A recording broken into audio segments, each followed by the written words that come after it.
সাংবাদিক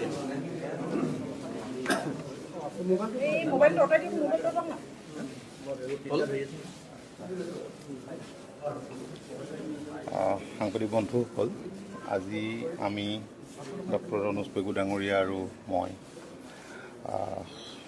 অসম চৰকাৰৰ হৈ জাতীয় সংগঠন TMPKৰ সভাপতি সাধাৰণ সম্পাদককে ধৰি কৰ্মকৰ্তাসকলৰ লগত পোনপ্ৰথমে শেহতীয়া যি ঘটনা সংঘটিত হৈছিল 10 তাৰিখৰ ঘটনা সম্পৰ্কত আৰু তেখেতসকলে লোৱা অৰ্থনৈতিক অৱৰোধৰ ওপৰত আমি কথা বতৰা পাতিলোঁ। সমস্যাটোৰ সম্পৰ্কেও কথা বতৰা পাতিলোঁ। ইয়াৰ পিছতেই ঐক্যমঞ্চ আৰু আটাচু টাইপাৰ প্ৰতিনিধিসকলৰ লগতো কথা বতৰা পাতিলোঁ। আছুকো লগ পাইছোঁ। তো আমাৰ কথা হ'ল যে আপোনালোকে জানে যে অসম চৰকাৰে মাননীয় মুখ্যমন্ত্ৰী ডক্টৰ হিমন্ত বিশ্ব শৰ্মা ডাঙৰীয়াৰ ৰাজনৈতিক সদিচ্ছাৰ বাবে চুবুৰীয়া ৰাজ্যসমূহৰ লগত থকা যি দীৰ্ঘদিনীয়া সীমা সমস্যা, এই সমস্যাটো যথেষ্টখিনি সমাধানৰ দিশেৰে আগবঢ়াই লৈ যাবলৈ সক্ষম হৈছোঁ। তো অৰুণাচলৰ লগত যথেষ্ট আগবঢ়া গৈছে। নামচাই ডিক্লাৰেশ্যনতেই বহুকেইটা তেনেধৰণৰ ডিছপিউটেড ইছ্যুজ ৰিজল্ভ হৈছে। তাৰপিছত যৌথ কমিটি হৈছে ৰিজনেল কমিটি, কাৰণ অসম অৰুণাচল সীমান্ত যথেষ্ট দীঘল, 800 কিলোমিটাৰতকৈ বেছি। চুবুৰীয়া ৰাজ্যসমূহৰ লগত থকা অন্যান্য ৰাজ্যসমূহতকৈ এই সীমাটো যথেষ্ট দীঘলীয়া, লেংথটো দীঘলীয়া। তেওঁলোকৰ 12খন জিলা আছে সীমাত, আমাৰ সীমাতে। এতিয়া এই আলোচনা প্ৰক্ৰিয়াটো আলোচনা চলি আছে। ইলেকশ্যনৰ কাৰণে মাজতে কিছু গেপ হ'ল। এতিয়া নতুনকৈ আমি আলোচনাৰ প্ৰক্ৰিয়া আৰম্ভ কৰিছোঁ।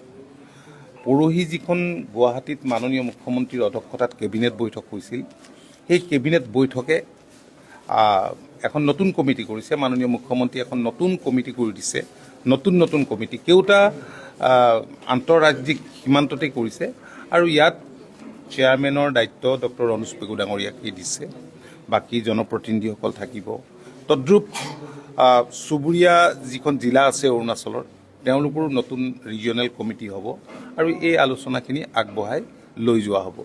আপোনালোকে জানে যে নামচাই ডিক্লাৰেশ্যনৰ পিছত আমি জইণ্ট ভিজিট কৰাৰ পাছত, লোকেল মানুহৰ অপিনিয়ন লোৱাৰ পাছত, জনপ্ৰতিনিধিৰ অপিনিয়ন লোৱাৰ পাছত কেওটা দিশ চাই, হিষ্টৰিকেল পাৰ্চপেক্টিভ, স্থানীয় মানুহৰ ইচ্ছা, ক'ত থাকিবলৈ ইচ্ছা কৰে, এডমিনিষ্ট্ৰেটিভ কনভেনিয়েন্স কোনটো হ'ব পাৰে, অসম হ'বনে অৰুণাচল হ'ব, এইবোৰ চাই চিতি সীমাটো ঠিক কৰাৰ প্ৰক্ৰিয়া আৰম্ভ হৈছিল কেওখন ৰাজ্যৰ লগতে। গতিকে বহুতখিনি আলোচনা হোৱাৰ পাছত কেৱল 52খন গাঁৱৰ সম্পৰ্কত সীমা ঠিক ঠাক কৰিবলৈ বাকী আছিল। কিন্তু হয়, সময়ে সময়ে বহুতবোৰ ঘটনা সংঘটিত হয়। কেতিয়াবা ব্যক্তিগত কাজিয়াও সীমাৰ কাজিয়াৰ ৰূপ পায়। ইয়াৰ আগতেও এগৰাকী গগৈ উপাধিধাৰী, এগৰাকী চুতীয়া উপাধিধাৰী মানুহৰ মৃত্যু ঘটিছে। গতিকে সিদিনা যিটো ঘটনা সংঘটিত হ'ল, এইটো বৰ আনফৰ্চুনেট এটা ইনচিডেণ্ট। আমি তীব্ৰ গৰিহণা দিছোঁ আৰু আমি খুব উদ্বেগ প্ৰকাশ কৰিছোঁ এই বিষয়টোলৈ। মাননীয় মুখ্যমন্ত্ৰী উদ্বিগ্ন। ডক্টৰ পেগু ডাঙৰীয়াই কালি অসমৰ মুখ্যমন্ত্ৰীগৰাকীৰ সৈতে আলোচনা কৰাৰ পাছত অৰুণাচলৰ মুখ্যমন্ত্ৰীগৰাকীৰ সৈতেও কথা বতৰা পাতিছে আৰু তেখেতক কথা দিছে, তেখেতেই ভালকৈ ক'ব। গতিকে আজি যি আলোচনা হ'ল, আলোচনাত সকলোৱে এটা কথা বিচাৰিছে যে যিবিলাক ঘটনাৰ লগত জড়িত হ'ল তেওঁলোকক ইমিডিয়েটলি প্ৰচলিত আইনৰ আধাৰত তেওঁলোকক যাৱতীয় ব্যৱস্থা গ্ৰহণ কৰিব লাগে। আৰু অসম চৰকাৰে যিহেতু কেছটো ইয়াত অসম পুলিচে ৰেজিষ্টাৰ কৰিছে, প্লেচ অফ অকাৰেঞ্চটো অসম, সেইটো অৰুণাচল নহয়েই। গতিকে সীমা সমস্যা আৰু এইটো আমি সীমা সমস্যাৰ লগত আমি একেলগ কৰিব খোজা নাই। এইটো এটা ল' এণ্ড অৰ্ডাৰ প্ৰব্লেম। আমাৰ মাটিত হৈছে, গতিকে আমাৰ পুলিচে যিখিনি ব্যৱস্থা গ্ৰহণ কৰিব লাগে অসমৰ মাটিত পালে সেইখিনি কৰিব। এতিয়া ভাৰত পাকিস্তানটো নহয়, কাৰণ চুবুৰীয়া ৰাজ্য, নেবাৰটো সদায় চুবুৰীয়া নেবাৰ। গতিকে আৰু তাত যিখিনি লোকে বসবাস কৰে, আজি মিচিং, ইপিনে তাক গালং থাকে, ক্লেনটো একেটাই। গতিকে এই মানুহখিনিৰ লগতো সম্পৰ্ক আছে।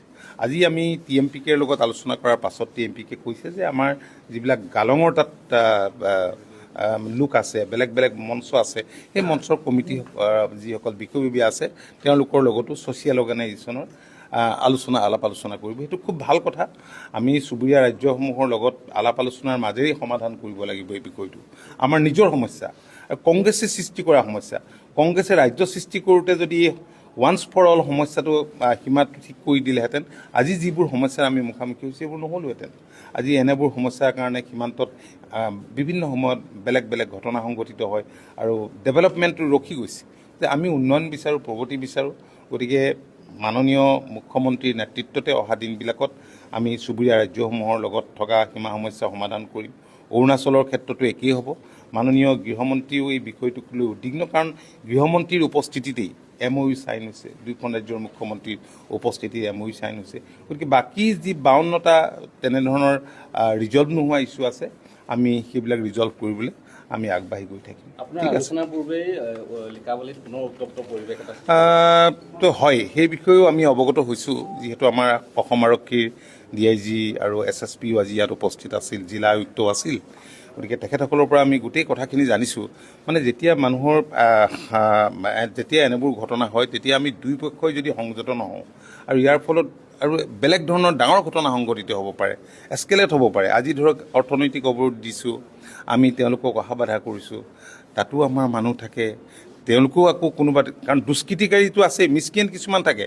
এনেবোৰ ঘটনাৰ সুবিধা ল'বলৈ আমি আৱেগিকভাৱে বা ইছ্যুটো জেনুইন হ'লেও আমি এটা যদি সাৱধানতাৰে গোটেই কথাখিনি আমি আগবাঢ়ি নাযাওঁ, তেতিয়াহ'লে আমাৰে অসুবিধা হ'ব, তেওঁলোকৰো অসুবিধা হ'ব। গতিকে সেইটো আমি নিবিচাৰোঁ। সকলো সংগঠনে এই আমাৰ সৈতে একমত প্ৰকাশ কৰিছে, কিছু ছাজেশ্যনো দিছে। তেওঁলোকে আজি টাই আহোম ছাত্ৰ সন্থা ঐক্য মঞ্চই যিখিনি দাবী জনাইছে সেইখিনি আমি মুখ্যমন্ত্ৰীক আমি দিম, আৰু যিখিনি আমি কৰিব পাৰোঁ সেইখিনি কথাটো আমি কৈ দিছোঁ। বহুত নতুন দাবী নহয়, সেইখিনি আমি ভবা কথাখিনিকে কৈছে, TMPকো সেই কথাখিনিকে কৈছে। আজি এই আলোচনাত যথেষ্টখিনি মই ভাবোঁ যে অলপ পজিটিভ চিন্তাৰ চৰ্চা মানুহৰ মনত দেখিছোঁ। ইয়াত স্থানীয় বিধায়ক CC বৰগাঁও সমষ্টিৰ জীৱন গগৈ আছিল, আৰু মিচিং অট'নমাছ কাউন্সিলৰ CEM পৰমানন্দ চাৰিঙীয়া ডাঙৰীয়াও আছিল, চেয়াৰমেনগৰাকীও আছিল অট'নমাছ কাউন্সিলৰ। ঠিক আছে।